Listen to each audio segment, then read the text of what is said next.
Hi guys, ഇന്ന് independence day എന്ന് എല്ലാവർക്കും അറിയാം. സൂര്യൻ അസ്തമിക്കാത്ത ബ്രിട്ടീഷ് സാമ്രാജ്യത്തിൻ്റെ കരാളഹസ്തങ്ങളിൽ നിന്നും ഭാരതം സ്വാതന്ത്ര്യം നേടിയ ദിനമാണ് ഓഗസ്റ്റ് 15. നമുക്ക് എല്ലാവർക്കും അറിയാം. അതുപോലെ 1947 ഓഗസ്റ്റ് 15 ഓരോ ഇന്ത്യക്കാരനും സ്വാതന്ത്ര്യത്തിൻ്റെ അനന്തവിഹായത്തിലേക്ക് പറന്നുയർന്ന ദിനമാണ്.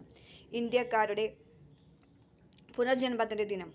ആ ഒരു പുണ്യദിനം നാം ഓർക്കുകയും ആഘോഷിക്കുകയും ചെയ്യുമ്പോൾ ഭാരതത്തോടുള്ള കൂറും സ്നേഹവും നമ്മിൽ പ്രകടമാകുന്നു.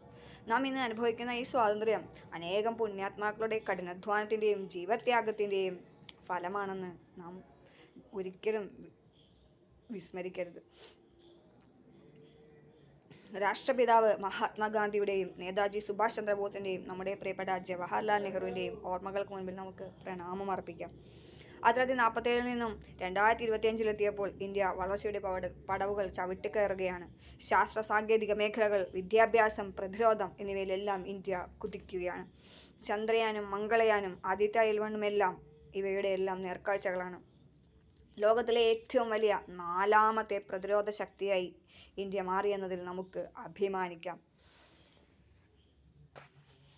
നാനാത്വത്തിൽ ഏകത്വമാണ് നമ്മുടെ ഏറ്റവും വലിയ സവിശേഷത. ഇന്ത്യ എൻ്റെ രാജ്യമാണ്, എല്ലാ ഇന്ത്യക്കാരും എൻ്റെ സഹോദരി സഹോദരന്മാരാണ് എന്ന വാക്യം ഹൃദയത്തിലേറ്റി പറയാൻ നമുക്ക് സാധിക്കണം. നമുക്ക് ഒത്തൊരുമിച്ച് നമ്മുടെ രാഷ്ട്രത്തിൻ്റെ ഉന്നതിയിലേക്ക് ചുവടുവയ്ക്കാം. നേടിയ നേട്ടങ്ങൾ ഇനിയും തുടരട്ടെ.